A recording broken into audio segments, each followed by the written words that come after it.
Hello, good morning. I am Rushira. Here I am going to discuss about the topic family influence and adolescence. We know family influence have a significant role in adolescence, ethical development between childhood and adulthood. നമുക്കറിയാം adolescence എന്ന് പറയുന്നത് stage of development ആണ്. ചൈൽഡ്ഹുഡിന്റെയും അഡൾട്ട്ഹുഡിന്റെയും ഇടയിലുള്ള ഒരു development ആണ്. അപ്പോൾ അതിന്റെ കുറച്ച് ആസ്പെക്ട്സ് നമുക്ക് എന്തൊക്കെയാണെന്ന് നോക്കാം. Number 1 is emotional support. They need support mentally through love, care, support, etc. അവർക്ക് മെന്റൽ ആയിട്ടുള്ള സപ്പോർട്ട് കെയറിലൂടെ, റെസ്പെക്റ്റിലൂടെ, എംപതിയിലൂടെ അത്തരം സപ്പോർട്ടാണ് ഇമോഷണൽ സപ്പോർട്ട് കൊണ്ട് ഉദ്ദേശിക്കുന്നത്. Number 2 is values and beliefs.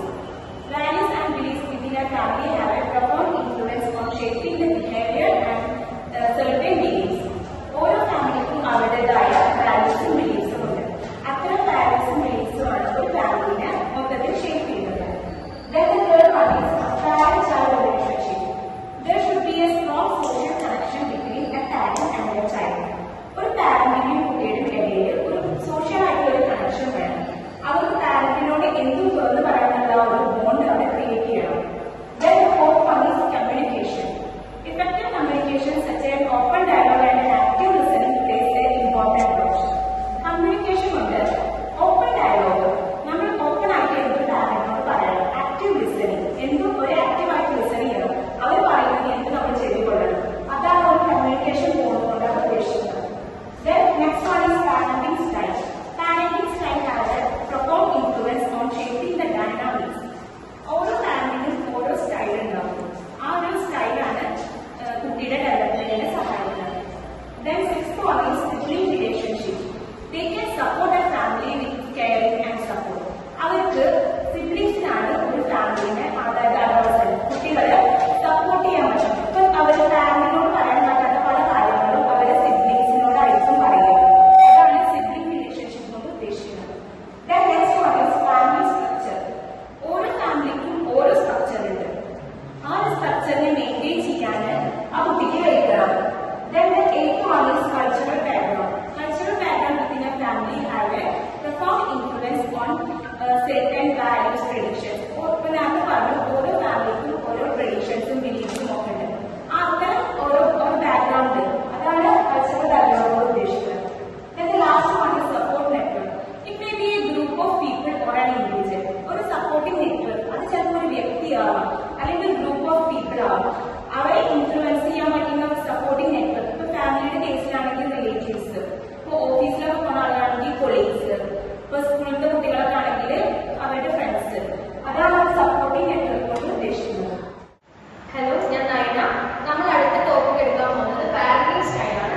Parenting style plays a significant role in shaping an adolescence development behaviour and relationships. ഒരു അഡോളസെന്റിന്റെ behaviour, relationship എല്ലാത്തിനും ഏറ്റവും കൂടുതൽ റോൾ വഹിക്കുന്നത് തീർച്ചയായിട്ടും പാരന്റിംഗ് സ്റ്റൈൽ തന്നെയാണ്. അതിൽ ഇനി നമ്മൾ കുറച്ച് പാരന്റിംഗ് സ്റ്റൈൽ മെത്തേഡുകളാണ് നോക്കാൻ പോകുന്നത്. First one is authoritarian parenting, authoritative parenting, permissive parenting, neglectful parenting and attachment based parenting. അത് നമ്മൾ ആദ്യം എടുക്കാൻ പോകുന്നത് അതോറിറ്റേറിയൻ പാരന്റിംഗ് എന്നുള്ളതാണ്. അതോറിറ്റേറിയൻ പാരന്റിംഗ് എന്ന് പറയുന്നത് മാതാപിതാക്കൾ കുട്ടികളുടെ മേലിൽ എല്ലാവിധ റെസ്ട്രിക്ഷൻസും ലിമിറ്റേഷൻസും വെച്ച് ഏറ്റവും കൂടുതൽ റൂൾസ് കുട്ടികൾക്ക് കൊടുക്കും. ആ റൂൾസിനുള്ളിൽ ആ കുട്ടികളെല്ലാം ചെയ്യണം എന്നുള്ള ഒരു സ്ട്രിക്റ്റ് ആയിട്ടുള്ള ഒരു ബിഹേവിയർ കാണിക്കുന്നതിനെയാണ് അതോറിറ്റേറിയൻ പാരന്റിംഗ് സ്റ്റൈൽ എന്ന് പറയുന്നത്. അതോറിറ്റേറ്റീവ് പാരന്റിംഗ് സ്റ്റൈൽ എന്ന് പറയുന്നത് കുട്ടികൾക്ക് ഫ്രീഡം, അവരുടെ ആവശ്യങ്ങൾ പറയാനും അവരുടെ സ്വാതന്ത്ര്യങ്ങൾ ചൂണ്ടിക്കാണിക്കാനും എല്ലാത്തിനുള്ള ഫ്രീഡം ഉണ്ടായിരിക്കും. പക്ഷെ കുറച്ച് റൂൾസും ആൻഡ് കുറച്ച് ലിമിറ്റേഷൻസും മാതാപിതാക്കൾ കൊടുക്കും. പിന്നെ അടുത്തത് പറയാൻ പോകുന്നത് പെർമിസീവ് പാരന്റിംഗ് ആണ്. പെർമിസീവ് പാരന്റിംഗ് എന്ന് പറയുന്നത് കുട്ടികളുടെ എല്ലാ ഇഷ്ടത്തിനും, അതിൽ മാതാപിതാക്കൾ കുട്ടികൾ തമ്മിലുള്ള കണക്ഷൻസ് എല്ലാം ഫുൾ ഫ്രീഡത്തിലായിരിക്കും. കുട്ടികൾക്ക് എന്ത് പറയാം, എന്ത് ചെയ്യാം, എന്ത് വേണമെങ്കിലും എന്ത് വാങ്ങിക്കാം, എല്ലാ ഫ്രീഡം. മാതാപിതാക്കൾ കുട്ടികളെ ഒട്ടും റെസ്ട്രിക്ട് ചെയ്യാത്ത ഒരു പാരന്റിംഗ് സ്റ്റൈലാണ് പെർമിസീവ് പാരന്റിംഗ് സ്റ്റൈൽ. നെഗ്ലെക്റ്റ്ഫുൾ പാരന്റിംഗ്, കുട്ടികളുടെ ബേസിക് നീഡ്സ് പോലും മാതാപിതാക്കൾ അറിയാതെ പോകുന്നുണ്ട്. And last one is attachment based parenting. ഈ അറ്റാച്ച്മെന്റ് ബേസ്ഡ് പാരന്റിംഗിൽ ഏറ്റവും കൂടുതൽ മാതാപിതാക്കൾ കുട്ടികൾ തമ്മിൽ ഇമോഷണൽ ആയിട്ടുള്ള ഒരു അറ്റാച്ച്മെന്റ്, ഇമോഷണൽ ആയിട്ടുള്ള ഒരു കോൺട്രിബ്യൂഷൻസ് എല്ലാം കൊടുക്കുന്നുണ്ട്. കുട്ടികളുടെ എല്ലാ കാര്യങ്ങളും ഓപ്പൺ ആയിട്ട് സംസാരിക്കണം. അവരും അവരുടെ മാതാപിതാക്കൾ തമ്മിലുള്ള എല്ലാ കാര്യങ്ങളും ഷെയർ ചെയ്ത് അവരുടെ ഇഷ്ടത്തിനനുസരിച്ച് അല്ലെങ്കിൽ മാതാപിതാക്കളുടെ ഇഷ്ടത്തിനനുസരിച്ച് ഇമോഷണൽ ബോണ്ടിങ് എന്തായാലും അറ്റാച്ച്മെന്റ് ബേസ്ഡ് പാരന്റിംഗ് സ്റ്റൈലിൽ. അടുത്ത നമ്മൾ എടുക്കാൻ പോകുന്നത് ചേഞ്ചിങ് ഫാമിലി സ്ട്രക്ചേഴ്സ് ആണ്. അതിൽ divorce or separation, single parenting, blended families, same sex parenting. ഈ പാരന്റിംഗ് സ്റ്റൈലുകളെല്ലാം അഡോളസൻസിന്റെ ലൈഫിൽ എന്തെല്ലാം മാറ്റങ്ങളാണ് വരുന്നത് എന്നുള്ളതാണ് നമ്മൾ ചർച്ച ചെയ്യാൻ പോകുന്നത്. First one is divorce or separation family structure ആണ്. ഇതിൽ ഒരു ഡിവോഴ്സ്ഡ് ആയിട്ടുള്ള സെപ്പറേറ്റഡ് ആയിട്ടുള്ള ഫാമിലി സ്ട്രക്ചറിൽ കുട്ടികൾക്ക് അഡ്ജസ്റ്റ് ചെയ്യാൻ ഭയങ്കര ബുദ്ധിമുട്ടായിരിക്കും. കാരണം അവരുടെ ഇമോഷണൽ ആയിട്ടുള്ള കാര്യങ്ങൾ സംസാരിക്കാനായാലും അവരുടെ ഇഷ്ടങ്ങൾ അല്ലെങ്കിൽ അവരുടെ നീഡ്സ് എല്ലാം പറയാൻ അവർക്കൊരു ഗ്യാപ്പ് വരും. കാരണം ഇപ്പോൾ എന്താണ്, രണ്ട് ഫാമിലിയാണ്, ആരുടെ കൂടെ നിൽക്കണം, ആരോട് എങ്ങനെ സംസാരിക്കണം, പിന്നെ അവരോട് ഇമോഷണൽ ആയിട്ട് മാതാപിതാക്കൾക്കും ഒരു അറ്റാച്ച്മെന്റ് ഉണ്ടാകും. ആൻഡ് സിംഗിൾ പാരന്റിംഗ് വരുന്നത് കുട്ടികൾക്ക് സോഷ്യലായിട്ട് സംസാരിക്കാനും എല്ലാ കാര്യങ്ങൾക്കും ഒരു റെസ്ട്രിക്ഷൻ വരും. കാരണം കുട്ടികൾക്ക് എങ്ങനെ സംസാരിക്കണം, ഈ സിംഗിൾ പാരന്റിന്റെ കൂടെ ഒറ്റയ്ക്ക് എങ്ങനെ ജീവിക്കാൻ പറ്റും, അങ്ങനത്തെ കുറച്ച് ഇമോഷണൽ ആയിട്ടുള്ള പ്രശ്നങ്ങൾ കുട്ടികൾക്ക് സംഭവിക്കും. അതുപോലെ ഈ സിംഗിൾ പാരന്റിംഗ് സ്റ്റൈലാണ് കുട്ടികൾ ഏറ്റവും കൂടുതൽ സോഷ്യൽ മീഡിയാസ് യൂസ് ചെയ്യാനും അതിൽ കൂടി കൂടുതൽ ബന്ധങ്ങൾ, കൂടുതൽ റിലേഷൻഷിപ്പുകൾക്ക് പോകാനും കുട്ടികൾക്ക് ഇതൊരു പ്രശ്നമാണ്. അടുത്തത് ബ്ലെൻഡഡ് ഫാമിലീസ് ആണ്. ബ്ലെൻഡഡ് ഫാമിലീസ് എന്ന് ഉദ്ദേശിക്കുന്നത് സ്റ്റെപ്പ് ഫാമിലീസ് ഉള്ള ഫാമിലി സ്ട്രക്ചർ ആണ്. അതായത് സ്റ്റെപ്പ് മോം അല്ലെങ്കിൽ ആ മദറിൽ തന്നെ കുറെ കുട്ടികൾ, അങ്ങനെ സ്റ്റെപ്പ് പാരന്റ്സ്, സ്റ്റെപ്പ് സിബ്ലിംഗ്സ് ഒക്കെ ഉണ്ടാവുമ്പോൾ കുട്ടികൾക്ക് ഭയങ്കര അഡ്ജസ്റ്റ് ചെയ്യാൻ ബുദ്ധിമുട്ടായിരിക്കും. കാരണം ഏത് ഫാമിലി സ്ട്രക്ചറിലാണ് നമ്മൾ പൊരുത്തപ്പെട്ട് പോകുന്നത് എന്നൊരു കൺഫ്യൂഷൻ കുട്ടികൾക്ക് ഉണ്ടാവും. കാരണം ആരോട് എങ്ങനെ സംസാരിക്കണം, അവരുടെ ലൈഫ് സ്റ്റൈൽ എങ്ങനെയായിരിക്കും, അതൊക്കെ കുട്ടികളുടെ പഠനത്തിലായാലും അവരുടെ ലൈഫ് സ്റ്റൈലായാലും ഈവൻ അവരുടെ ഡെയിലി ലൈഫിനെ പോലും ഈ മൂന്ന് പാരന്റിംഗ് സ്റ്റൈൽ പോലെ ഭയങ്കരമായിട്ട് അഫക്ട് ചെയ്യും. ആൻഡ് സെയിം സെക്സ് പാരന്റിംഗ് ഇതേപോലെ സിമിലർ ആയിട്ട് തന്നെയാണ് പറയുന്നത്. കുട്ടികൾക്ക് സോഷ്യലായിട്ട് കുട്ടികളുടെ പഠനങ്ങളിലും കുട്ടികളുടെ ഫ്രണ്ട്ഷിപ്പ് അല്ലെങ്കിൽ കുട്ടികൾ ഉണ്ടാക്കുന്ന ബോണ്ടിങ്ങിലും എല്ലാം കുട്ടികൾക്ക് മാനസികമായിട്ട് കുറെ പ്രശ്നങ്ങൾ ഉണ്ടാകും. നെക്സ്റ്റ് നമ്മൾ പറയുന്നത് impact of changing family structures ആണ്. എന്തൊക്കെ ഇമ്പാക്ട്സ് ആണ് ഫാമിലി സ്ട്രക്ചർ ചേഞ്ച് ആവുന്നുണ്ടാവുന്നത് എന്നാണ്. First one is emotional turmoil. ഈ emotional turmoil grief, anxiety, anger എല്ലാം അഡോളസൻസിന്റെ ലൈഫിനെ ബാധിക്കാം. അടുത്ത അഡ്ജസ്റ്റ്മെന്റ് ചലഞ്ചസ്, ഒരു പുതിയ റിലേഷൻഷിപ്പിനെ എങ്ങനെയെല്ലാം അഡ്ജസ്റ്റ് ചെയ്യാൻ പറ്റും എന്നുള്ള അവർ ഒറ്റയ്ക്ക് എങ്ങനെയൊക്കെ അഡ്ജസ്റ്റ് ചെയ്യുന്നുള്ള ഒരു ഏറ്റവും വലിയ ടാസ്കിലോട്ടാണ് നമ്മൾ അഡോളസൻസിനെ ഇങ്ങനത്തെ ഓരോ പാരന്റിംഗ് സ്റ്റൈൽ വഴി അല്ലെങ്കിൽ ഒരു ഫാമിലി സ്ട്രക്ചർ മാറുമ്പോൾ കുട്ടികൾ ഏറ്റവും കൂടുതൽ ഫേസ് ചെയ്യുന്നത്. ആൻഡ് ഏത് റോളിൽ നമ്മൾ ആക്ട് ചെയ്യണം. ഈവൻ എക്സാമ്പിൾ ആയിട്ട് പറയുകയാണെങ്കിൽ നമ്മൾ ഒരു സ്റ്റെപ്പ് ഫാമിലി ഒരു ഫാമിലിയിൽ നമ്മൾ ഏത് റോൾ ആക്ട് ചെയ്യണം, അല്ലെങ്കിൽ ആ സെയിം ടൈമിൽ നമ്മൾ മറ്റു ഫാമിലിയോട് മാത്രം നമ്മൾ എങ്ങനെ ആക്ട് ചെയ്യണം എന്നുള്ള ഒരു ടാസ്ക് അവർ ഏറ്റവും കൂടുതൽ ഫേസ് ചെയ്യുന്നത്. അടുത്തത് ഇൻക്രീസ് റെസ്പോൺസിബിലിറ്റീസ് ആണ്. ഫാമിലി സ്ട്രക്ചേഴ്സ് ചേഞ്ച് ചെയ്യുമ്പോൾ കുട്ടികൾക്ക് കൂടുതൽ റെസ്പോൺസിബിലിറ്റീസ് കൂടുതലാണ്.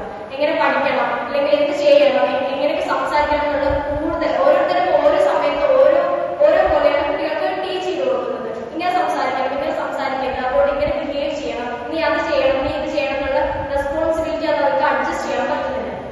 അടുത്തത് ചേഞ്ചസ് ഇൻ സപ്പോർട്ട്. അവർക്ക് എന്ത് ചെയ്യും, ഒരു ബോണ്ടിങ്ങും സപ്പോർട്ടും ഏറ്റവും കൂടുതൽ കുറവായിരിക്കും. കാരണം ആരും സപ്പോർട്ട് ചെയ്യാൻ അവരുടെ പഠനത്തിലാണെന്നുണ്ടെങ്കിലും അവരുടെ ഡെയിലി ലൈഫിലാണെന്നുണ്ടെങ്കിലും അവരുടെ ഏറ്റവും ഇഷ്ടപ്പെട്ട ആർട്സ്, സ്പോർട്സ് അങ്ങനത്തെ കാര്യങ്ങളൊന്നും അവർക്ക് യാതൊരു രീതിയിൽ സപ്പോർട്ട് കിട്ടാതെ കുട്ടികൾ ഏറ്റവും കൂടുതൽ ഡൗൺ ആയി പോകും. ഇങ്ങനെ ഓരോ ഫാമിലി സ്ട്രക്ചേഴ്സ് മാറും. Broken families. അപ്പൊ പേര് കേൾക്കുമ്പോൾ തന്നെ അറിയാം ആ family condition it is already broken. അപ്പോൾ ആ ബ്രോക്കൺ ഫാമിലി കുട്ടി നേരിടേണ്ടി വരുന്ന പ്രോബ്ലംസ്, അപ്പൊ അതിന് കുറച്ച് ഫാക്ടേഴ്സ് ആണ്. Number one is emotional distress. അവർക്ക് മെന്റൽ ആയിട്ടുള്ള ഇമോഷണലി അവരെ തളർത്തുന്ന കുറച്ച് കാര്യങ്ങളുണ്ട്. അപ്പോൾ അതിന് മൂന്നെണ്ണമാണ് ലോസ്, സാഡ്നസ്, ആങ്കർ. അത് പല രീതിയിൽ അവർ പ്രകടമാക്കും. ലോസ് നഷ്ടബോധം കൊടുക്കുന്നത്, സാഡ്നസ് വിഷാദം കൊടുക്കുന്നത്, ആങ്കർ ചിലപ്പോൾ അവർ ദേഷ്യപ്പെടും. അതാണ് അവർ ഇമോഷണൽ ഡിസ്ട്രസ് കൊണ്ട് ഉദ്ദേശിക്കുന്നത്. Then number two is adjustment challenges. They have to adjust to new challenges.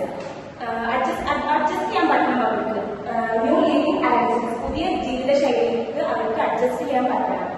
Then reduce the support, less family involvement. They get reducing assisting and guiding. അവരെ assist ചെയ്യാനും guide ചെയ്യാനും അവർക്ക് അവർ support കുറയാണ് ചെയ്യുന്നത്. Then fourth one is increased responsibilities. They have to take additional roles and tasks. അപ്പൊ parent ചെയ്യുന്ന പല കാര്യങ്ങളിലും ആ കുട്ടികളാണ് അതൊക്കെ ചെയ്യാൻ ബാധ്യസ്ഥരാവുന്നത്. Then financial distress, low income, fewer resources. Income കുറയും, റിസോഴ്സും കുറയും. അപ്പോൾ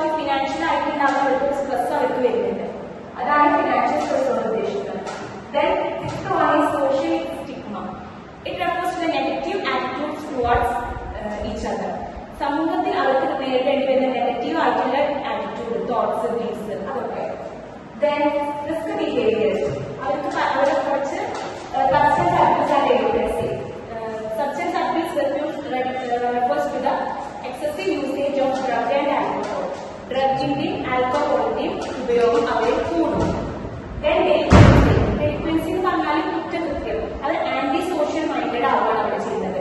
തെഫ്റ്റ്, റോബറി, അസോൾട്ടസ് അതൊക്കെ പ്രത്യേകിച്ച് യുവാക്കളിലാണ് അത് സംഭവിക്കുന്നത്.